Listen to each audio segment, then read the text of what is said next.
एक सुनसान कमरे में फोन की नीली रोशनी आपके चेहरे को छू रही है। हर नोटिफिकेशन पर दिल की धड़कन तेज हो जाती है। लेकिन क्या ये पल भर की खुशी आपको सुकून देती है? क्या आप भी महसूस करते हैं कि यह रोशनी आपको असली जिंदगी से दूर खींच रही है? सोशल मीडिया की चमक ने आपका ध्यान छीन लिया है। आलस्य की इन अंधेरी राहों में आप खुद को भूलते जा रहे हैं। लेकिन क्या हो अगर मैं कहूं कि इस चकाचौंध से बाहर निकलने की चाबी है डोपामाइन डिसिप्लिन। एक अजीब सी शक्ति है जो आपको फिर से आपके रास्ते पर ला देगी। एक नई सुबह की किरण की तरह यह आपकी जिंदगी में फिर से उम्मीद और ऊर्जा भर देगी। क्या आप तैयार हैं अपनी खोई हुई ऊर्जा और ध्यान वापस पाने के लिए? कभी गौर किया है, जब आप किसी बड़े काम की शुरुआत करते हैं, जैसे सुबह जल्दी उठने का प्लान, जिम जाने का संकल्प या एक नया प्रोजेक्ट शुरू करने का फैसला, तो शुरू के कुछ दिन जोश से भरे होते हैं। लेकिन धीरे धीरे दिमाग अंदर से फुसफुसाने लगता है, आज छोड़ दे यार, कल से पक्का शुरू करेंगे।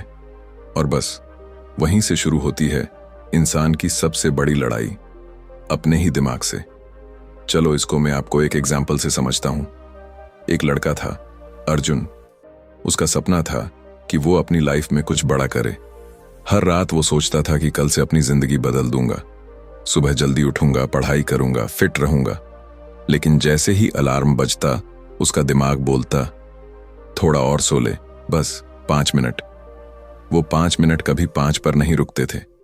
दिन निकल जाता और फिर वही पछतावा, वही गिल्ट, वही अधूरा सपना। धीरे धीरे अर्जुन को समझ आया कि उसका असली दुश्मन कोई और नहीं, उसका खुद का दिमाग है। ये दिमाग हर वक्त उसे आराम और सुरक्षा की तरफ खींचता है। ये नहीं चाहता कि हम तकलीफ झेलें, रिस्क लें या किसी अनकंफर्टेबल जोन में जाएं। लेकिन सच्चाई ये है कि सफलता हमेशा डिस्कंफर्ट के दूसरी तरफ होती है। लेखक कहता है कि हमारे दिमाग का काम है हमें सेफ रखना, लेकिन हमारा काम है खुद को स्ट्रांग बनाना। जब भी आप किसी मुश्किल काम के सामने आते हैं, जैसे सुबह की ठंड में जॉगिंग करना, सोशल मीडिया बंद करके पढ़ाई करना या किसी डर का सामना करना, आपका दिमाग हमेशा आसान रास्ता सुझाएगा। वो कहेगा, अभी मूड नहीं है, थोड़ा बाद में करेंगे, थोड़ा रिलैक्स कर लो। लेकिन यही छोटे छोटे थोड़ा बाद में वाली बातें हमारी जिंदगी की दिशा तय करती हैं। एक बार एक सैनिक से पूछा गया, तुम्हारी सबसे बड़ी लड़ाई कौन सी थी? वो मुस्कुराया और बोला, दुश्मन से नहीं, खुद से। हर सुबह खुद को उठाना, खुद को याद दिलाना कि मैं डर के आगे नहीं झुकूंगा, यही मेरी सबसे बड़ी जंग थी। सोचो जरा, कितनी बार आपने अपने मन से हारे हैं? कितनी बार मन ने कहा आज नहीं कल से, और आपने मान लिया? कितनी बार आपने वही गलती दोहराई जो पता था कि गलत है? क्योंकि असली कंट्रोल हमारे पास नहीं, हमारे दिमाग के पास होता है। लेकिन अच्छी खबर यह है, दिमाग को कंट्रोल किया जा सकता है। जैसे एक घोड़ा शुरुआत में भागता है, लेकिन अगर सवार धैर्य रखे और लगाम कसना सीख जाए तो वही घोड़ा उसे मंजिल तक पहुंचाता है। वैसे ही अगर हम अपने दिमाग को ट्रेन कर लें तो वो हमारी सबसे बड़ी ताकत बन जाता है। शुरुआत छोटी करनी होती है। जब दिमाग कहे नहीं करना, तब बस 5 मिनट करो। जब मन बोले अभी मूड नहीं है, तब बस थोड़ी देर के लिए शुरू करो। क्योंकि असली जादू शुरुआत में छिपा है। एक बार आपने खुद पर जीत हासिल कर ली तो दिमाग खुद आपकी सुनने लगता है। लेखक कहता है कि इंसान की असली ताकत मसल्स में नहीं, माइंड कंट्रोल में होती है। आपकी जिंदगी की क्वालिटी इस बात पर निर्भर करती है कि आप अपने दिमाग को कितना कंट्रोल कर सकते हैं। जो इंसान अपने मन पर काबू पा लेता है, दुनिया में ऐसा कोई काम नहीं जो वो नहीं कर सकता। अर्जुन ने भी यही किया। उसने अपने दिमाग से समझौता करना छोड़ दिया। हर बार जब उसका मन टालने को कहता, वो बस बोलता, बस 5 मिनट। धीरे धीरे उसका फोकस बढ़ा, डिसिप्लिन मजबूत हुआ और उसकी लाइफ बदलने लगी। अब वो दिमाग के इशारे पर नहीं नाचता था, दिमाग उसके इशारे पर काम करता था। और यही है असली जीत। क्योंकि जिंदगी में सबसे बड़ी लड़ाई दूसरों से नहीं, खुद से होती है। जो अपने मन को जीत लेता है वही सच्चा विजेता बनता है। अगर आप अपनी जिंदगी में फंसे हुए महसूस करते हैं, अगर आपको लगता है कि आप आगे नहीं बढ़ पा रहे, तो अपने आप से ये सवाल पूछो, क्या मैं अपने दिमाग का मालिक हूं या गुलाम? जवाब मिलते ही रास्ता साफ दिखने लगेगा। याद रखो, आपका दिमाग आपको आराम देगा, लेकिन आपकी आत्मा आपसे विकास मांगेगी। अब फैसला आपको करना है, आप आराम चुनते हो या विकास? क्योंकि जो इंसान अपने दिमाग को काबू करना सीख जाता है, वो अपनी किस्मत खुद लिखता है। कभी गौर किया है, आज हम कितनी जल्दी बोर हो जाते हैं? बस 5 मिनट फोन दूर रख दो और बेचैनी बढ़ने लगती है। स्क्रॉल करने की आदत ऐसी लग गई है कि जैसे अंगूठा अपने आप चलने लगे। लेकिन कभी सोचा है, ऐसा होता क्यों है? क्यों हमें बार बार कुछ नया, कुछ एक्साइटिंग चाहिए होता है? इसका जवाब है डोपामाइन। डोपामाइन कोई बुरा केमिकल नहीं है। ये वही रसायन है जो हमें काम करने की, कुछ पाने की इच्छा देता है। जब कोई स्टूडेंट अपनी पढ़ाई पूरी करके अच्छा रिजल्ट लाता है, जब कोई खिलाड़ी जीत के बाद मुस्कुराता है, या जब कोई इंसान अपने लक्ष्य तक पहुंचता है, उस खुशी के पीछे डोपामाइन ही होता है। ये हमारे दिमाग का रिवॉर्ड केमिकल है। यानी जब हम कोई काम करते हैं और उसका अच्छा परिणाम मिलता है, तो दिमाग हमें इनाम के तौर पर डोपामाइन देता है। मगर असली समस्या तब शुरू होती है जब ये इनाम बिना मेहनत के मिलने लगे। पहले डोपामाइन हमें किसी लक्ष्य की तरफ धकेलता था, अब वो हमें लत की तरफ धकेलने लगा है। आज नोटिफिकेशन की पिंग, इंस्टाग्राम की रील, यूट्यूब की शॉर्ट्स और गेम के लेवल अप साउंड सब हमें झूठा डोपामाइन दे रहे हैं। हमारा दिमाग असली मेहनत छोड़कर झट से मिलने वाले सुख में फंस गया है। एक बार की बात है, एक लड़का था आरव, बहुत टैलेंटेड, बहुत समझदार, हर काम शुरू करता लेकिन पूरा नहीं करता। एक दिन उसने सोचा कि अब वो सीरियस होकर पढ़ेगा, तो उसने फोन दूर रख दिया। पहले घंटे में सब ठीक चला, लेकिन जैसे ही थोड़ी देर हुई, दिमाग बेचैन होने लगा। देख लूं बस एक नोटिफिकेशन। उसने फोन उठाया और पता ही नहीं चला कि 2 घंटे निकल गए। उस दिन उसे समझ आया, वो आलसी नहीं है, वो डोपामाइन का एडिक्ट बन चुका है। उसका दिमाग अब एफर्ट से नहीं, एक्साइटमेंट से चलता है। यही आज की पीढ़ी का सबसे बड़ा जाल है। हम मेहनत नहीं करना चाहते, हम बस तुरंत मजा चाहते हैं। जैसे ही बोरियत आती है, हम कुछ स्टिमुलेटिंग चीज ढूंढ लेते हैं। लेकिन असली जिंदगी में ग्रोथ हमेशा डिस्कम्फर्ट से आती है, कंफर्ट से नहीं। अगर हर बार तुम खुद को एंटरटेनमेंट से डिस्ट्रैक्ट करोगे, तो तुम्हारा दिमाग कभी डीप फोकस करना नहीं सीखेगा। जरा सोचो, जब तुम्हें वीडियो गेम में जीत मिलती है तो डोपामाइन बढ़ता है, लेकिन वो जीत असली जिंदगी में क्या बदलती है? कुछ नहीं। वहीं अगर तुम किसी असली स्किल पर मेहनत करो और धीरे धीरे प्रगति देखो, तो वो डोपामाइन तुम्हारे अंदर कॉन्फिडेंस और डिसिप्लिन बनाता है। फर्क बस इतना है कि एक टेम्पोरेरी डोपामाइन है और एक अर्न्ड डोपामाइन। डोपामाइन का असली मकसद तुम्हें मोटिवेट करना है, मैनिपुलेट करना नहीं। फर्क ये है कि पहले हमारा डोपामाइन हमारे कंट्रोल में था, अब हम डोपामाइन के कंट्रोल में हैं। जब भी अगली बार तुम बोर हो जाओ, तो खुद से पूछो, क्या मुझे सच में आराम चाहिए या मैं बस डोपामाइन का शिकार बन रहा हूं? ये सवाल अगर तुम रोज खुद से पूछोगे, तो धीरे धीरे तुम्हारा दिमाग दोबारा से खुद पर काबू पाना सीखेगा। और हाँ, ये लड़ाई एक दिन में नहीं जीती जाती। शुरू में मुश्किल लगेगा, बेचैनी होगी, बोर्डम बढ़ेगा, लेकिन यही वो विथड्रॉवल है जो एडिक्शन को तोड़ता है। तुम जितना इस डिस्कम्फर्ट को झेलोगे, उतना ही तुम्हारा दिमाग मजबूत होगा। देखो, डोपामाइन बुरा नहीं है, बुरा बस ये है कि हमने उसे गलत जगह देना शुरू कर दिया है। पहले हम उसे तब महसूस करते थे जब कुछ बड़ा हासिल होता था। अब हर स्क्रॉल, हर नोटिफिकेशन पर हम उसे फेंक देते हैं। और यही वजह है कि आज कुछ भी इनफ नहीं लगता। जिंदगी का असली मजा तब आता है जब तुम डोपामाइन को रिवॉर्ड की तरह इस्तेमाल करते हो, रूटीन की तरह नहीं। अगर तुम हर छोटी डिस्ट्रैक्शन से खुद को बचा सको, तो तुम्हारा ध्यान और गहराई दोनों बढ़ेंगे। तुम सिर्फ खुश नहीं रहोगे, पर्पसफुल बनोगे। क्योंकि सच्चाई ये है, जिस दिन तुम इंस्टेंट डोपामाइन को ना कहना सीख गए, उसी दिन तुम अपने सपनों को हाँ कहना शुरू कर दोगे। कभी ऐसा हुआ है कि तुमने सोचा, आज पूरा दिन पढ़ाई करूंगा या आज फोन हाथ नहीं लगाऊंगा, लेकिन कुछ ही देर बाद तुम खुद को फिर से मोबाइल स्क्रीन पर स्क्रॉल करते हुए पाते हो और फिर खुद से कहते हो, मुझसे क्यों नहीं हो पाता? असल में गलती तुम्हारी नहीं है, तुम्हारे दिमाग की है। हमारा दिमाग एक खोजी बच्चा है जिसे हर वक्त कुछ नया चाहिए, कुछ चमकदार, कुछ अलग, कुछ जो तुरंत ध्यान खींच ले। यही वजह है कि जब भी कोई नया नोटिफिकेशन आता है, कोई रंगीन थंबनेल दिखता है या कोई तड़क भड़क वाला वीडियो चलता है, हमारा दिमाग उस तरफ भाग पड़ता है, क्योंकि उस पल दिमाग के अंदर डोपामाइन का एक छोटा सा विस्फोट होता है और वो महसूस होता है अच्छा। लेकिन यहीं से शुरू होता है फंसने का खेल। धीरे धीरे दिमाग उस छोटे से फील गुड पल का आदी हो जाता है। अब उसे वही पुराना मजा सिर्फ तब मिलेगा जब कोई नई चीज मिलेगी। वो बोरियत को बर्दाश्त ही नहीं कर पाता। यही वजह है कि अब हमें किताब पढ़ना बोरिंग लगता है, किसी गहरे काम में मन नहीं लगता और ध्यान एक जगह टिकता नहीं। एक बार की बात है, एक लड़का था नीरव। उसे ट्रेडिंग का बहुत शौक था। शुरू में जब उसने मार्केट में कदम रखा तो हर दिन चार्ट देखकर घंटों बिताता था। धीरे धीरे उसे समझ आने लगा कि असली कमाई पेशेंस से होती है, तुरंत फैसले से नहीं। लेकिन फिर कुछ हुआ। उसने फोन में एक ऐप डाउनलोड किया जो रियल टाइम प्राइस अपडेट देता था। हर सेकंड टिक बदलती और हर बार जब स्क्रीन पर कोई बड़ा हरा या लाल नंबर दिखता तो उसके अंदर एक हल्का सा एक्साइटमेंट होता। वो उसी एक्साइटमेंट का एडिक्ट बन गया।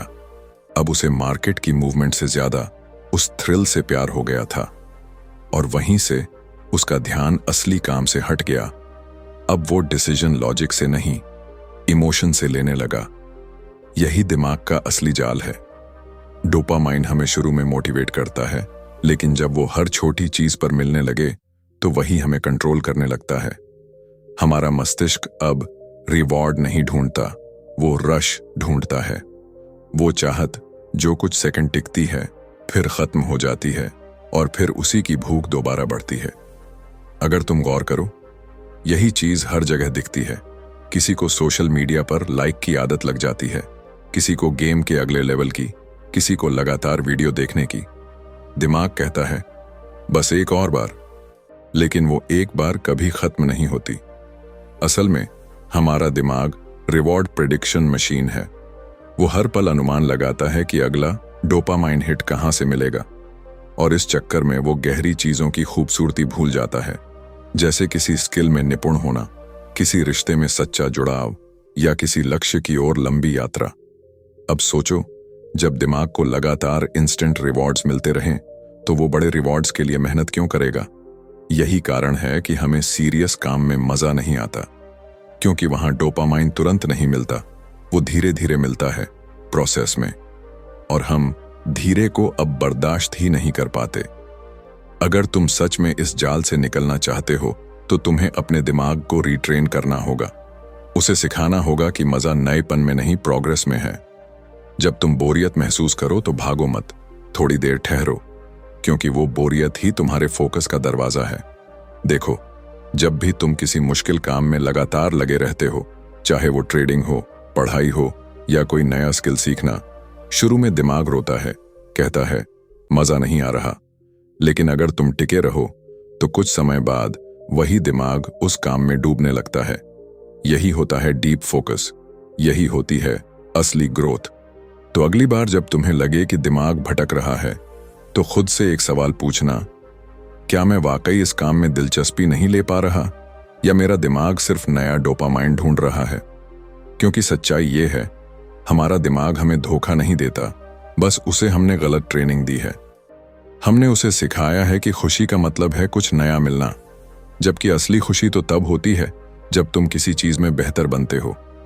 और याद रखना, जिस दिन तुम अपने दिमाग को सिखा दोगे कि मजा धीरे मिलने में भी है, उसी दिन तुम उस भीड़ से अलग हो जाओगे जो बस तुरंत सुख की तलाश में भाग रही है। क्योंकि वही दिन होगा जब तुम अपने दिमाग के मालिक बनोगे, ना कि उसका खिलौना। कभी महसूस किया है, आजकल सब कुछ हमारे हाथों में है, दुनिया की सारी जानकारी, लाखों वीडियो, हजारों चॉइसेस, लेकिन फिर भी अंदर से खालीपन सा लगता है। हम हंसते हैं, स्क्रॉल करते हैं, शेयर करते हैं, लेकिन रात को जब फोन साइड में रखते हैं तो एक अजीब सी बेचैनी उठती है। ऐसा क्यों है? हमारे पास हर वो चीज है जो हमें खुश कर सकती है, फिर भी हम सुकून से बहुत दूर हैं। असल में ये बेचैनी हमारी गलती नहीं, बल्कि उस दुनिया की चाल है जिसमें हम जी रहे हैं। ये दुनिया डोपामाइन की फैक्ट्री बन चुकी है और हमारा दिमाग इसका ग्राहक। हर ऐप, हर गेम, हर नोटिफिकेशन एक चीज के लिए डिजाइन किया गया है, तुम्हारा ध्यान खींचने के लिए। जब तुम इंस्टाग्राम खोलते हो तो वो तुम्हें वही दिखाता है जो तुम्हें रुकने पर मजबूर करे। यूट्यूब तुम्हें वही वीडियो सजेस्ट करता है जो तुम्हारा एक और घंटा ले ले। और जब वो छोटी सी नोटिफिकेशन की पिंग बजती है तो दिमाग में डोपामाइन का छोटा सा बम फटता है। वो एहसास, वो छोटा सा हाय, यही आज की दुनिया का सबसे खतरनाक नशा है। एक बार की बात है, कव्या नाम की एक लड़की थी। वो बहुत क्रिएटिव थी। ड्राइंग और पेंटिंग में उसका मन लगता था। स्कूल में टीचर्स तक कहते थे कव्या के अंदर आर्टिस्ट छुपा है। लेकिन फिर धीरे धीरे उसका ध्यान सोशल मीडिया पर चला गया। उसने अपना आर्ट ऑनलाइन डालना शुरू किया और शुरू में सब अच्छा चला। हर लाइक, हर कमेंट से उसका कॉन्फिडेंस बढ़ता गया। लेकिन कुछ महीनों बाद जब लाइक्स थोड़े कम आने लगे तो वो उदास रहने लगी। अब उसे पेंटिंग में मजा नहीं आता था। उसे बस एक चीज चाहिए थी, अटेंशन। वो अब आर्ट नहीं बना रही थी, वो वैलिडेशन ढूंढ रही थी। उसका दिमाग अब मेहनत या क्रिएटिविटी से नहीं, डोपामाइन हिट्स से चलने लगा था। और यही खेल हम सब खेल रहे हैं, बस हमें एहसास नहीं है। हम अब अपने काम, अपने रिश्ते, अपनी जिंदगी, सब कुछ उसी शॉर्ट प्लेजर लूप में जी रहे हैं। एक स्क्रॉल से डोपामाइन, एक मैसेज से खुशी, एक लाइक से अपनापन। लेकिन जैसे जैसे ये हिट्स बढ़ते हैं वैसे वैसे असली भावनाएं कमजोर पड़ने लगती हैं। अब सच्ची खुशी बोरिंग लगती है, सुकून अजीब लगता है और शांति असंभव। असल में हमारी पूरी अटेंशन इकोनॉमी इसी पर टिकी है। तुम्हारा ध्यान बेचो और उसका फायदा उठाओ। तुम्हारे हर क्लिक, हर सेकंड, हर स्क्रॉल के पीछे अरबों डॉलर की कंपनियां काम करती हैं। और तुम सोचते हो कि तुम ऐप चला रहे हो, लेकिन सच्चाई ये है, ऐप तुम्हें चला रहा है। देखो, डोपामाइन एक अद्भुत चीज है अगर उसका इस्तेमाल सही दिशा में किया जाए। लेकिन जब ये हर छोटी चीज से मिलने लगे तब ये हमें थका देता है, क्योंकि दिमाग को अब रिवॉर्ड का इंतजार नहीं करना पड़ता, वो तुरंत इनाम चाहता है। और जब चीजें तुरंत नहीं मिलती तब वही दिमाग बेचैन, उदास और फ्रस्ट्रेटेड हो जाता है। यही कारण है कि आज का इंसान पहले से ज्यादा कनेक्टेड होकर भी पहले से ज्यादा लोनली महसूस करता है। वो भीड़ में है लेकिन अकेला है, क्योंकि उसका ध्यान, उसका मन, उसका समय सब एल्गोरिदम के कब्जे में है। अब सवाल यह है, क्या इससे निकलना मुमकिन है? जवाब है हाँ, लेकिन आसान नहीं। इसके लिए तुम्हें अपने दिमाग को डिटॉक्स देना होगा। जैसे शरीर को जंक फूड से छुट्टी चाहिए होती है, वैसे ही दिमाग को डिजिटल जंक से ब्रेक चाहिए। एक दिन के लिए फोन साइलेंट रखो, नोटिफिकेशन बंद करो और देखो कि तुम अंदर से कितने बेचैन हो जाते हो। वही बेचैनी इस बात का सबूत है कि तुम्हारा दिमाग अब तुम्हारे कंट्रोल में नहीं रहा। पर याद रखो, हर एडिक्शन की रिकवरी का पहला कदम होता है अवेयरनेस। जैसे ही तुम पहचान लोगे कि दुनिया तुम्हारे दिमाग को हैक कर रही है, तुम वापस नियंत्रण लेना शुरू कर दोगे। थोड़ा थोड़ा करके जब तुम इंस्टेंट प्लेजर से दूरी बनाओगे तो तुम्हें फिर से महसूस होगा कि असली खुशी क्या होती है। वो जो धीरे धीरे बनती है, जिस पर तुमने मेहनत की है, जिसे तुमने कमाया है। क्योंकि सच्चाई ये है, आज की दुनिया तुम्हारे ध्यान के लिए लड़ रही है, लेकिन जीत हमेशा उसी की होगी जो अपने ध्यान का मालिक बनेगा। इसीलिए अब वक्त आ गया है, फोन को नीचे रखो, आंखें बंद करो और अपने अंदर झांको। क्योंकि शांति बाहर की स्क्रीन में नहीं, वो तो हमेशा से तुम्हारे अंदर थी। बस डोपामाइन के शोर में उसकी आवाज दब गई थी। कभी कभी जिंदगी इतनी तेज भागने लगती है कि हम खुद से ही पीछे छूट जाते हैं। सुबह उठते ही फोन, दिन भर नोटिफिकेशन, रात को वीडियो और फिर वो ही सोच, आज भी कुछ खास नहीं किया। लेकिन अंदर से थकान ऐसी जैसे पता नहीं कितने सालों से भाग रहे हों। ऐसा लगता है जैसे दिमाग बंद नहीं होता, बस चलता रहता है, बिना रुके, बिना सांस लिए। और यहीं पर आता है डोपामाइन डिटॉक्स, वो ब्रेक जो हमें खुद से फिर से मिलवाता है। डोपामाइन डिटॉक्स का मतलब ये नहीं है कि सब कुछ छोड़ देना है, पहाड़ों में भाग जाना है या फोन तोड़ देना है। इसका असली मतलब है अपने दिमाग को फिर से महसूस करना सिखाना। क्योंकि सच कहूं, आज का इंसान महसूस करना भूल गया है।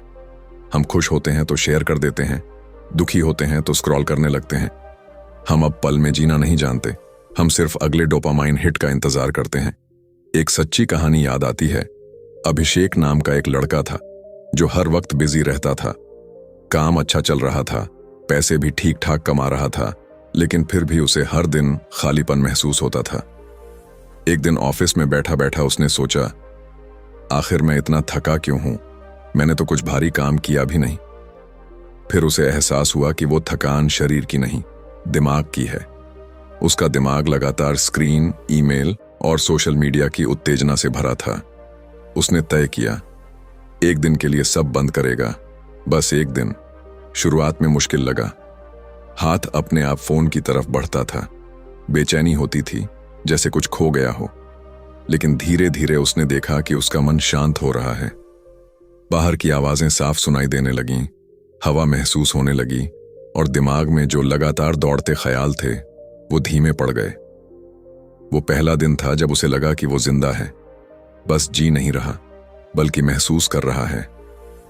डोपामाइन डिटॉक्स का मतलब यही है, उस भाग दौड़ से थोड़ा बाहर निकलना। ये किसी पनिशमेंट की तरह नहीं, बल्कि एक रीसेट की तरह है। क्योंकि जब तुम अपने दिमाग को लगातार उत्तेजना से भरते रहते हो तो वो धीरे धीरे साधारण चीजों में आनंद लेना भूल जाता है। फिर किताब पढ़ना बोरिंग लगता है, किसी से आम बातचीत में मजा नहीं आता और सुकून तो जैसे गायब ही हो जाता है। जब तुम कुछ वक्त के लिए खुद को इन सब चीजों से दूर करते हो, न सोशल मीडिया, न अनावश्यक स्क्रीन, न तेज म्यूजिक, तो धीरे धीरे तुम्हारा दिमाग रीसेट होने लगता है। पहले वो बेचैन होता है क्योंकि उसे उसकी ड्रग नहीं मिल रही होती, लेकिन फिर कुछ घंटों बाद, कुछ दिनों में वो दोबारा महसूस करने लगता है।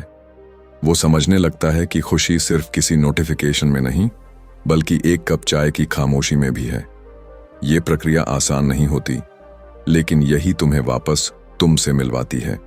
जब तुम बोर्डम से भागना छोड़ते हो, तब क्रिएटिविटी लौटती है। जब तुम लगातार स्टिम्युलेशन से बचते हो, तब फोकस वापस आता है। और जब तुम खुद के साथ समय बिताना शुरू करते हो, तभी असली क्लैरिटी आती है। देखो, ये कोई ट्रेंड नहीं है, ये जरूरत है। हम अपने दिमाग को इतनी तेजी से भर चुके हैं कि अब उसे थोड़ा खाली होना चाहिए। थोड़ी खामोशी, थोड़ी सादगी, थोड़ी धैर्य, यही है असली लग्जरी। क्योंकि आज के जमाने में सबसे अमीर वही है जो अपने ध्यान का मालिक है। शुरू करो छोटा। 1 घंटे के लिए फोन साइलेंट रखो, टहलने जाओ बिना म्यूजिक के। धीरे धीरे तुम्हें वो आवाज सुनाई देने लगेगी जो सबसे कीमती है तुम्हारे अपने अंदर की। वो जो कहती है, अब रुक जा, थोड़ा सांस ले ले। डोपामाइन डिटॉक्स का मतलब ये नहीं कि जिंदगी को बोरिंग बना दो। इसका मतलब है कि जिंदगी को दोबारा असली बनाओ, जहां खुशी स्क्रीन से नहीं, अनुभव से मिले। जहां शांति साइलेंस से आए, शोर से नहीं। और शायद तब तुम्हें एहसास होगा कि जिस सुकून को तुम दुनिया भर में ढूंढ रहे थे, वो तो हमेशा से तुम्हारे अंदर था। बस तुम्हारा दिमाग थोड़ा ज्यादा ऑनलाइन था। कभी सोचा है कि क्यों जब भी हम कुछ अच्छा शुरू करने की कोशिश करते हैं, जैसे सोशल मीडिया से ब्रेक लेना, जंक फूड छोड़ना या सुबह जल्दी उठना, तो पहले कुछ दिन ऐसे लगते हैं जैसे दुनिया ही उलट गई हो। हर पल बेचैनी, बोरियत और अंदर से एक आवाज, छोड़ दे, बस अब और नहीं हो पाएगा। यही वो वक्त होता है जब असली जंग शुरू होती है, तुम्हारे और तुम्हारे दिमाग के बीच। डोपामाइन डिटॉक्स के पहले 3 दिन यही जंग का मैदान है। ये 3 दिन शायद जिंदगी के सबसे कठिन लेकिन सबसे जरूरी दिन होते हैं, क्योंकि यही वो समय होता है जब तुम्हारा दिमाग पहली बार ना सुनता है उस चीज के लिए जो उसे अब तक हाई देती थी। एक सच्ची घटना याद आती है। अर्शब नाम का एक लड़का था जो लगातार गेमिंग और सोशल मीडिया में फंस गया था। दिन रात स्क्रीन पर रहता, नींद उड़ चुकी थी और ध्यान बिखर गया था। एक दिन उसने तय किया कि वो डोपामाइन डिटॉक्स करेगा। कोई सोशल मीडिया नहीं, कोई गेम नहीं, बस पढ़ाई और सुकून। पहला दिन तो किसी तरह निकल गया। दूसरे दिन आते आते बेचैनी इतनी बढ़ गई कि वो कमरे में टहलता रहा। हर कुछ मिनट में हाथ फोन की तरफ जाता, लेकिन फिर खुद को रोक लेता। तीसरे दिन तो हालत ये थी कि उसे कुछ भी अच्छा नहीं लग रहा था। न खाना, न किताब, न बात करना। उसे लगने लगा कि उसकी जिंदगी बोरिंग है, बेकार है, खाली है। लेकिन यही वो क्रैश था जो हर डिटॉक्स में होता है। जब दिमाग को उसके रोज के डोपामाइन हिट्स नहीं मिलते तो वो बगावत करता है। वो हर तरह से तुम्हें मनाने की कोशिश करता है। बस एक वीडियो देख ले, बस एक स्क्रॉल कर ले, और अगर तुम उस पल हार गए तो सब वहीं खत्म हो जाता है। लेकिन अगर तुम टिक गए, अगर तुमने खुद से कहा नहीं, इस बार मैं झुकूंगा नहीं, तो धीरे धीरे वो तूफान शांत होने लगता है। 3 दिन बाद रश्भ ने महसूस किया कि उसकी बेचैनी कम हो रही है। अब वो चीजें जो पहले बेमजा लगती थीं, जैसे किताब पढ़ना या बाहर बैठकर हवा खाना, उनमें भी शांति दिखने लगी। उसका ध्यान वापस आने लगा और तब उसे समझ आया कि असली आजादी वही होती है जब तुम अपनी चाहतों के गुलाम नहीं रहते। लेखक कहते हैं, डोपामाइन डिटॉक्स आसान नहीं, लेकिन इसकी आजादी की कीमत अनमोल है, क्योंकि जब तुम इन शुरुआती 3 दिनों को झेल लेते हो तो दिमाग खुद तुम्हारा साथी बन जाता है। वो अब भागता नहीं, ठहरना सीखता है। वो अब हर नई चीज पर नहीं कूदता, बल्कि एक चीज में गहराई से उतरता है। और यही वो बिंदु है जहां तुम्हारी अवेयरनेस बढ़ती है। अब तुम खुद को बाहर से नहीं, अंदर से देखना शुरू करते हो। तुम्हें एहसास होता है कि असली सुकून किसी स्क्रीन में नहीं, बल्कि तुम्हारे भीतर है। इन 3 दिनों में तुम्हारा मन तुम्हें बार बार डराएगा, तू ये नहीं कर पाएगा। पर याद रखना, वो डर असली नहीं है, वो तुम्हारे दिमाग की आदत बोल रही है। हर बार जब तुम उस डर को झेलते हो, तुम थोड़ा और मजबूत बनते हो, और तीसरे दिन के बाद कुछ बदल जाता है। वो बेचैनी जो पहले तुम्हें खा रही थी, अब धीरे धीरे गायब होने लगती है। तुम्हारा ध्यान स्थिर होने लगता है और भीतर एक अजीब सी शांति उतरती है। देखो, किसी भी नशे से छुटकारा पाना मुश्किल होता है, चाहे वो शराब का हो, फोन का हो या डोपामाइन का। लेकिन जो फर्क बनाता है वो है धैर्य के ये पहले 3 दिन। अगर तुमने इन्हें झेल लिया तो आगे रास्ता आसान हो जाता है। इसलिए जब अगली बार तुम्हारा मन भागे तो रुककर खुद से कहो, बस 3 दिन और। क्योंकि हर बार जब तुम इन 3 दिनों को पार करते हो, तुम्हारा दिमाग थोड़ा और साफ होता है, तुम्हारा ध्यान थोड़ा और गहरा, और तुम थोड़ा और आजाद हो जाते हो। आखिर में यही तो मंजिल है, खुद पर इतना नियंत्रण कि दुनिया तुम्हें हिला ना सके। डोपामाइन डिटॉक्स तुम्हारे लिए वही पहला कदम है जहां से नशे में जीना खत्म होता है और सच में जीना शुरू। कभी कभी जिंदगी में कुछ ऐसे पल आते हैं जब सब कुछ शांत लगता है, लेकिन भीतर एक अनजानी सी हलचल चल रही होती है, जैसे किसी ने हमारे अंदर के फोकस को चुरा लिया हो। आप काम पर बैठते हैं, लेकिन 5 मिनट में ही फोन उठा लेते हैं। कुछ पढ़ना शुरू करते हैं, लेकिन बीच में दिमाग किसी और दुनिया में चला जाता है, और फिर सोचते हैं, क्यों मैं पहले जैसा ध्यान नहीं लगा पाता। यही तो आज की सबसे बड़ी दिक्कत है, हम गहराई में जाना भूल गए हैं। लेखक कहता है, जब हमारा दिमाग लगातार डोपामाइन की बमबारी झेलता रहता है, नोटिफिकेशन, रील्स, मैसेज और नए नए स्टिम्युलस, तो वो सतह पर जीना सीख जाता है।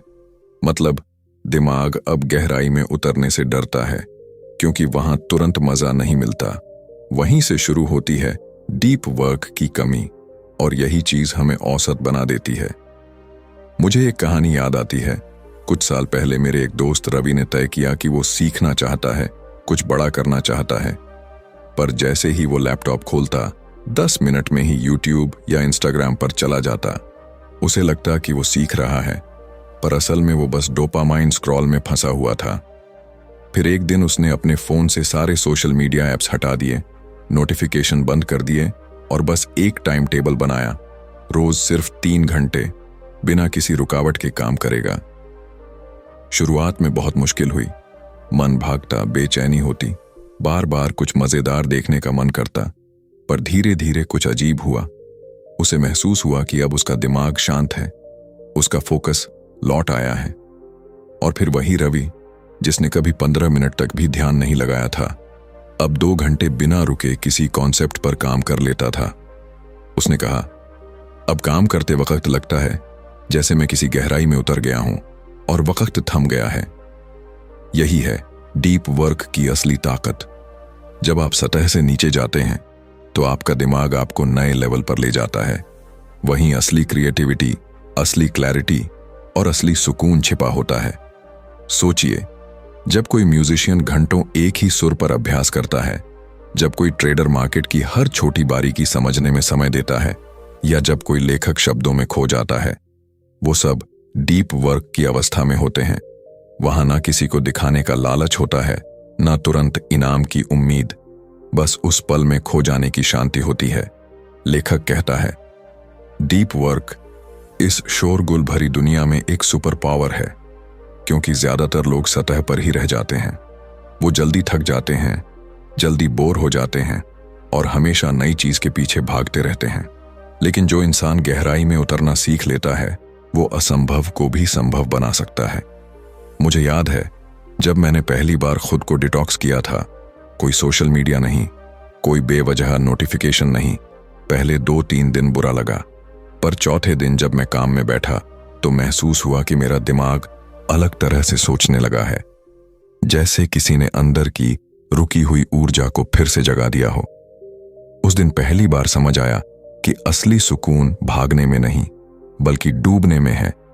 और शायद यही आज की सबसे बड़ी सीख है कि अगर तुम अपनी जिंदगी में कुछ बड़ा करना चाहते हो तो तुम्हें डीप वर्क का रास्ता अपनाना ही होगा। धीरे धीरे शोर से दूरी बनाओ, ध्यान बंटाने वाली चीजों को पहचानो। हर दिन कुछ घंटे ऐसे रखो जहां सिर्फ तुम हो और तुम्हारा काम। शुरू में मुश्किल लगेगा, लेकिन यकीन मानो, यही वो सफर है जहां से तुम्हारी असली पहचान निकलती है। क्योंकि जब बाकी सब लोग सतह पर तैर रहे होंगे, तुम गहराई में गोता लगा रहे होंगे। वहीं से शुरू होती है महानता, और वहीं मिलती है वो शांति जिसे आज की भागती दुनिया भूल चुकी है। कभी गौर किया है, जब हम किसी नए काम को शुरू करने का संकल्प लेते हैं, जैसे सुबह जल्दी उठना, रोज पढ़ना या फोन कम इस्तेमाल करना, तो पहले कुछ दिन बहुत जोश रहता है, लेकिन कुछ ही दिनों बाद सब फिर से पहले जैसा हो जाता है और हम सोचते हैं, मेरे अंदर ही कोई कमी है, मैं तो कभी बदल ही नहीं सकता। पर सच्चाई ये नहीं है कि हमारे अंदर ताकत नहीं है, सच्चाई ये है कि हम गलत वातावरण में रह रहे हैं। मैं तुम्हें एक सच्ची कहानी सुनाता हूं। एक लड़का था, आदित्य, बहुत समझदार, लेकिन हर वक्त टाल मटोल करने की आदत थी।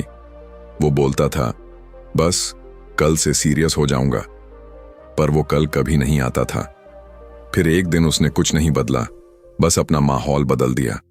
उसने फोन से सारे सोशल मीडिया ऐप्स हटा दिए, कमरे से बिस्तर के पास चार्जिंग हटाकर फोन को टेबल पर रखा और अपनी पढ़ाई की जगह को साफ सुथरा बना दिया। पहले 2 दिन उसे लगा ये सब बेकार है, लेकिन धीरे धीरे कुछ बदलने लगा। अब वो सुबह उठते ही फोन नहीं उठाता था, क्योंकि वो अब हाथ की पहुंच में नहीं था। उसका ध्यान अपने टेबल पर रखी किताबों पर जाता था। और फिर कुछ हफ्तों में उसकी आदतें अपने आप बदल गईं, क्योंकि उसने खुद को नहीं बदला, उसने वातावरण बदला और वातावरण ने उसे बदल दिया। लेखक इसी बात पर जोर देता है, आपका वातावरण आपके इरादों से ज्यादा ताकतवर होता है। हम सोचते हैं कि अनुशासन, डिसिप्लिन सिर्फ इरादों से आता है, लेकिन हकीकत यह है कि हमारा माहौल ही हमें दिशा देता है। अगर आपके आसपास हर वक्त फोन की घंटी बज रही है, टीवी चालू है या दोस्त हर वक्त टाइम पास करने के लिए बुला रहे हैं, तो फोकस रहना लगभग नामुमकिन है। अब सोचो, एक बीज कितना भी अच्छा क्यों ना हो, अगर मिट्टी ही खराब है तो वो उग ही नहीं सकता। उसी तरह तुम कितने भी अच्छे इरादे रख लो, अगर तुम्हारा माहौल सही नहीं है तो वो इरादे कभी जड़ नहीं पकड़ पाएंगे। लेखक कहता है, वातावरण को इस तरह बनाओ कि वो तुम्हें याद दिलाए कि तुम कौन बनना चाहते हो। अगर तुम पढ़ाई करना चाहते हो तो अपने कमरे में एक शांत कोना बनाओ जहां सिर्फ पढ़ाई होती है। अगर तुम फिट होना चाहते हो तो अपने बेड के पास रनिंग शूज रखो, ताकि सुबह उठते ही तुम्हें याद आए कि तुम्हें दौड़ना है। अगर तुम ध्यान, फोकस पाना चाहते हो तो अपने फोन से नोटिफिकेशन हटाओ, ताकि तुम्हारा दिमाग बार बार बंटे नहीं। देखो, ये छोटे छोटे बदलाव बाहर से मामूली लगते हैं, लेकिन दिमाग के लिए ये बहुत गहरे संकेत होते हैं। हर बार जब तुम्हारा वातावरण फोकस को आसान बनाता है, तो दिमाग को धीरे धीरे एक नया पैटर्न मिल जाता है, और यही पैटर्न अनुशासन में बदल जाता है। मुझे याद है, जब मैंने खुद अपने काम करने की जगह बदली थी, बस एक सादी सी चीज की। पहले मैं बिस्तर पर बैठकर स्क्रिप्ट लिखता था और ध्यान बार बार भटक जाता था। फिर मैंने एक छोटी सी टेबल ली, दीवार पर एक लाइन लिखी, तू यहां अपने सपनों पर काम करने बैठा है। उस दिन के बाद कुछ बदल गया। जब भी मैं उस जगह बैठता, दिमाग अपने आप काम मोड में चला जाता था। यही तो जादू है माहौल का। वो तुम्हारे बिना बोले तुम्हें याद दिलाता है कि तुम्हारा मकसद क्या है। तो अगर तुम सच में अपनी जिंदगी बदलना चाहते हो, तो खुद से ये सवाल पूछो, क्या मेरा माहौल मुझे जीतने में मदद कर रहा है या मुझे बार बार गिरा रहा है? क्योंकि तुम्हारे आसपास की चीजें तुम्हारी जिंदगी की दिशा तय करती हैं। अगर तुम अनुशासन चाहते हो, तो पहले अपने वातावरण को अनुशासित करो, और फिर देखना, धीरे धीरे तुम्हारा मन, तुम्हारे काम और तुम्हारी जिंदगी सब एक रिदम में आने लगेंगे। क्योंकि जब वातावरण सही होता है, तो मेहनत बोझ नहीं लगती, वो तुम्हारी पहचान बन जाती है। कभी सोचा है, जिंदगी में सबसे मुश्किल वादा कौन सा होता है? ना किसी रिश्ते का, ना किसी दोस्ती का। सबसे कठिन वादा होता है खुद से किया हुआ वादा। क्योंकि दुनिया के सामने झूठ बोलना आसान है, लेकिन आईने में अपनी ही आंखों में देखकर झूठ बोलना, वो बहुत भारी पड़ता है। मुझे याद है, एक लड़का था, नील। हर सुबह वो सोचता था कि आज वो अपनी जिंदगी बदल देगा। वो अलार्म सेट करता, सुबह जल्दी उठने की प्लानिंग करता, मोबाइल दूर रखने की कसम खाता, लेकिन हर बार वही होता, अलार्म बंद, मोबाइल हाथ में, और दिन निकल जाता। वो हर रात खुद से वादा करता कि कल से सच में शुरू करूंगा, लेकिन कल कभी आता ही नहीं था। फिर एक दिन नील ने खुद से कहा, अब और नहीं। उसने कोई बड़ा वादा नहीं किया, बस इतना तय किया कि आज वो सिर्फ एक छोटा बदलाव करेगा। उसने ठान लिया कि वो सुबह 15 मिनट पहले उठेगा और बस 10 मिनट किताब पढ़ेगा, बस इतना। और जब वो 10 मिनट पूरे हुए, तो उसके चेहरे पर जो सुकून था, वो किसी बड़ी उपलब्धि से कम नहीं था। यही तो इस अध्याय की आत्मा है, खुद से छोटे छोटे वादे करना और उन्हें निभाना। लेखक कहता है, अगर तुम खुद से हार गए, तो दुनिया जीत कर भी क्या करोगे? क्योंकि असली जीत दूसरों को हराने में नहीं है, खुद को जीतने में है। हम सब जिंदगी में बार बार वही गलती करते हैं। हम बड़े बदलाव की कोशिश करते हैं, लेकिन बड़ा बदलाव छोटे छोटे कदमों से बनता है। हर दिन थोड़ा बेहतर होना, यही असली अनुशासन है। सोचो, जब तुम मोबाइल को 10 मिनट कम यूज करते हो, वो एक जीत है। जब तुम एक डिस्ट्रैक्शन को ना कहते हो, वो भी जीत है। जब तुम बिस्तर पर पड़े पड़े सोचने के बजाय उठकर कुछ करते हो, वो तुम्हारा मोमेंट ऑफ पावर होता है। यही छोटी छोटी जीतें धीरे धीरे तुम्हारे अंदर वो इंसान गढ़ती हैं जो कभी हार नहीं मानता।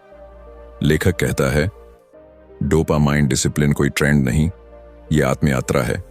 और सच में ये एक यात्रा ही है, जहां तुम हर दिन अपनी पुरानी आदतों से लड़ते हो, अपने दिमाग की चालों को पहचानते हो, और हर दिन अपने भीतर एक नया आप जन्म लेता है। शुरुआत में ये मुश्किल लगता है, क्योंकि जब तुम खुद को बदलने की कोशिश करते हो, तो दिमाग कहता है, छोड़ना क्या जरूरत है। लेकिन जब तुम उस आवाज को सुनकर भी आगे बढ़ते हो, वहीं से असली ताकत बनती है। तुम्हें किसी और से परफेक्ट होने की जरूरत नहीं है, बस इतना करो कि कल के मुकाबले आज थोड़ा बेहतर बनो। और जब तुम ये करना शुरू कर दोगे, तो हर छोटा कदम तुम्हें उस इंसान के करीब ले जाएगा जो तुम बनना चाहते हो। एक दिन नील ने अपनी डायरी में लिखा, आज मैंने खुद से झूठ नहीं बोला, आज मैंने जो कहा वो किया, और आज मैं थोड़ा सा अपने पुराने आप से बेहतर हूं। वो छोटी सी लाइन उसकी जिंदगी की सबसे बड़ी जीत थी। यही है खुद से वादा करने की ताकत। क्योंकि जब तुम अपने शब्द पर भरोसा करना सीख लेते हो, तो दुनिया में ऐसा कुछ नहीं बचता जिसे तुम हासिल ना कर सको। और तब जिंदगी सिर्फ जीने लायक नहीं रह जाती, वो मायनेदार बन जाती है। कभी ऐसा वक्त आया है जब तुमने खुद को इतना कंट्रोल्ड, इतना फोकस्ड महसूस किया कि बाकी सब चीजें अपने आप गायब सी लगने लगीं? वो एहसास कैसा होता है जब तुम किसी काम में डूब जाते हो और वक्त कब निकल गया पता ही नहीं चलता। वो है असली आजादी, जहां तुम्हारा दिमाग अब तुम्हारा दुश्मन नहीं, तुम्हारा साथी बन जाता है। लेखक इस आखिरी अध्याय में यही समझाता है, जब तुम लगातार अनुशासन में रहना सीख जाते हो तो तुम्हारा दिमाग खुद को फिर से प्रोग्राम कर लेता है। अब उसे छोटी छोटी डोपामाइन हिट्स की जरूरत नहीं पड़ती। अब उसे स्क्रॉलिंग, नोटिफिकेशन या गेम में मजा नहीं आता, उसे मजा आता है प्रगति में। मुझे एक कहानी याद आती है। एक लड़का था, नाम मानव। पहले हर सुबह उठते ही उसका हाथ अपने फोन पर जाता था। सोशल मीडिया खोलना, फालतू वीडियो देखना, फिर खुद से कहना बस 5 मिनट। लेकिन वो 5 मिनट अक्सर 2 घंटे बन जाते थे। धीरे धीरे उसका दिमाग उसी चीज का आदी हो गया था, तेज डोपामाइन, हर वक्त किसी न किसी नए थ्रिल की तलाश में। फिर एक दिन उसने तय किया कि अब बहुत हो गया। उसने कोई बड़ा वादा नहीं किया, बस इतना कहा, मैं हर दिन बस 1 घंटा अपने असली काम पर दूंगा, चाहे कुछ भी हो। शुरू के कुछ दिन मुश्किल थे। ध्यान भटकता था, उबाऊ लगता था, मन भागना चाहता था, लेकिन उसने रुकना नहीं छोड़ा। और फिर हुआ वो जो किसी जादू से कम नहीं था। अब उसका दिमाग धीरे धीरे उस थ्रिल को नए कामों में खोजने लगा। जब वो कोई टास्क पूरा करता, कोई नया आइडिया लिखता, कोई नई स्किल सीखता, तो वही डोपामाइन अब वहां रिलीज होने लगा। अब उसे मजा स्क्रॉल में नहीं, ग्रोथ में आने लगा। और यही था असली डोपामाइन डिसिप्लिन का जादू।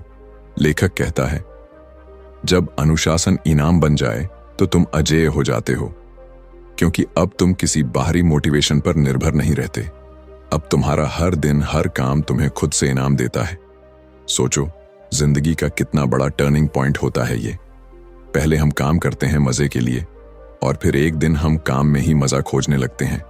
पहले हम फोन खोलकर राहत ढूंढते हैं, और फिर एक दिन हम किताब खोलकर सुकून पाने लगते हैं। यही वो पल है जब डिसिप्लिन अब मजबूरी नहीं रहता, वो तुम्हारा स्वभाव बन जाता है। तुम अब खुद को रोकने के लिए नहीं, बल्कि आगे बढ़ने के लिए अनुशासित रहते हो। और ये कोई थ्योरी नहीं है, ये असली बदलाव है जो हर इंसान महसूस कर सकता है। बस शुरुआत में थोड़ी मेहनत, थोड़ा धैर्य और थोड़ा ईमानदारी चाहिए। क्योंकि शुरुआत में तुम्हारा दिमाग तुमसे लड़ेगा, लेकिन बाद में वही तुम्हारे लिए लड़ेगा। मुझे याद है, एक दिन मानव ने कहा, पहले मैं फोन स्क्रॉल करता था, अब मैं अपनी प्रगति स्क्रॉल करता हूं। उसके चेहरे पर जो सुकून था, वो किसी नशे से नहीं, आत्मनियंत्रण से आया था। लेखक इस अध्याय के अंत में लिखता है, जब तुम्हें मेहनत में मजा आने लगे तो समझो तुम्हारा डोपामाइन अब तुम्हारे पक्ष में है। यही वो अवस्था है जहां तुम किसी चीज से भागते नहीं, बल्कि हर दिन खुद की ओर बढ़ते हो। और शायद यही असली फ्रीडम है, जहां तुम्हें अब अनुशासन निभाने की जरूरत नहीं पड़ती, क्योंकि अब अनुशासन ही तुम्हारा आनंद बन चुका होता है। तो अगर तुम सच में अपनी जिंदगी को अगले स्तर पर ले जाना चाहते हो, तो याद रखना, डोपामाइन डिसिप्लिन का मतलब खुद को रोकना नहीं है, बल्कि खुद को दिशा देना है। जहां हर दिन तुम अपने ही बेहतर संस्करण से मिलने की तैयारी कर रहे हो। और उस दिन जब तुम्हें मेहनत में सुकून और प्रगति में खुशी मिलने लगेगी, समझ लेना तुम्हारा दिमाग जीत गया है, और जिंदगी भी। कभी कभी जिंदगी की सबसे बड़ी लड़ाई बाहर नहीं, अंदर लड़ी जाती है। लोग सोचते हैं कि उन्हें किसी इंसान, किसी हालात या किसी सिस्टम से लड़ना है, पर सच्चाई ये है कि असली जंग तो हमारे अपने दिमाग के अंदर चलती है। हर एक पल वो दिमाग जो हमें कहता है, अरे आज छोड़ दे, कल से शुरू करेंगे। वो जो हमें आराम का झूठा वादा देता है और फिर उसी आराम के बोझ तले हमें दबा देता है। मुझे एक सच्ची कहानी याद है। एक लड़का था, रवि। बहुत सपने थे उसके, कुछ बड़ा करने के, अपने परिवार को खुश देखने के, अपनी पहचान बनाने के। हर रात वो सोचता था कि कल सुबह से अपनी जिंदगी बदल देगा, लेकिन सुबह आते ही वो फोन उठाता और घंटों तक स्क्रॉलिंग में खो जाता। शुरुआत में उसे लगता था कि ये बस थोड़ा सा रेस्ट है, पर धीरे धीरे वही थोड़ा सा रेस्ट उसकी पूरी जिंदगी पर हावी हो गया। वो बेचैन रहने लगा, चिड़चिड़ा हो गया और सबसे बुरा, उसे खुद से नफरत होने लगी। एक दिन उसकी नजर अपने ही आईने में पड़ी। वो खुद से बोला, यार तू हार क्यों रहा है? तुझ में तो वो ताकत है जो दूसरों में नहीं है, फिर तू अपने ही दिमाग की बातों में क्यों आ रहा है? उस दिन रवि ने कुछ बड़ा नहीं किया, बस एक छोटा सा फैसला लिया। उसने तय किया कि अब वो अपने दिमाग की हर बात पर भरोसा नहीं करेगा। अगर दिमाग बोलेगा आराम कर, तो वो उठकर काम करेगा। अगर दिमाग बोलेगा अभी मन नहीं है, तो वो कहेगा ठीक है, फिर भी करूंगा। पहले कुछ दिन मुश्किल थे, बहुत। हर सेल फोन का नोटिफिकेशन जैसे उसे पुकारता था। हर छोटी चीज में दिमाग बहाने ढूंढता था। लेकिन धीरे धीरे रवि ने उस शोर से ऊपर उठना सीख लिया। उसका फोकस बढ़ा, उसका आत्मविश्वास लौटा, और फिर एक दिन वो वहीं पहुंचा जहां वो जाना चाहता था। यही तो इस किताब का सबसे बड़ा सबक है। डोपामाइन तुम्हारा दुश्मन नहीं है, जब तक तुम उसके मालिक बने रहो। समस्या तब शुरू होती है जब हम उसे कंट्रोल करने के बजाय उसके पीछे भागने लगते हैं। वो हमें काम करने की ऊर्जा देता है, लेकिन जब हम उसे हर छोटी खुशी में बर्बाद करते हैं, तो वही ऊर्जा हमें थका देती है, खाली कर देती है। लेखक कहता है, डिसिप्लिन, पीस और पर्पस, ये तीनों चीजें तभी मिलती हैं जब तुम अपने दिमाग को ट्रेन करते हो। क्योंकि अगर तुम अपने डोपामाइन को दिशा देना सीख गए, तो वो तुम्हें आलस्य नहीं, उपलब्धि की तरफ ले जाएगा। अब तुम्हें स्क्रॉलिंग में मजा नहीं आएगा, बल्कि अपने काम में डूबने में सुकून मिलेगा। अब तुम्हें नोटिफिकेशन की नहीं, प्रगति की हिट चाहिए होगी। यही वो स्टेज है जहां मेहनत तुम्हारा बोझ नहीं, तुम्हारा नशा बन जाती है, जहां फोकस तुम्हारा हथियार बन जाता है, और जहां तुम किसी बाहरी मोटिवेशन पर नहीं, अपने अंदर की आवाज पर चलने लगते हो। रवि जैसे लाखों लोग इस लड़ाई में हैं। कुछ हार चुके हैं, कुछ जीत रहे हैं, और सच्चाई ये है कि जीत किसी के लिए भी नामुमकिन नहीं। बस जरूरत है उस पल की जब तुम अपने अंदर की आवाज सुनो, जो कहती है तू इससे ज्यादा कर सकता है। तो आज से नहीं, अभी से शुरू करो। फोन थोड़ी देर के लिए दूर रखो। खुद से वो एक वादा करो, अब मैं अपने डोपामाइन का गुलाम नहीं रहूंगा, उसका मालिक बनूंगा। क्योंकि जब तुम अपने दिमाग को जीत लेते हो, तो दुनिया का कोई भी तूफान तुम्हें नहीं गिरा सकता। कभी किसी ने कहा था, जब तुम वो करने लगते हो जो आसान नहीं है, तब जिंदगी तुम्हें वो देने लगती है जो किसी और के पास नहीं है। और यही है डोपामीन डिसिप्लिन की असली ताकत, जहां अनुशासन सजा नहीं, बल्कि वो इनाम बन जाता है जो तुम्हें तुम्हारे सबसे सच्चे, सबसे मजबूत रूप तक ले जाता है।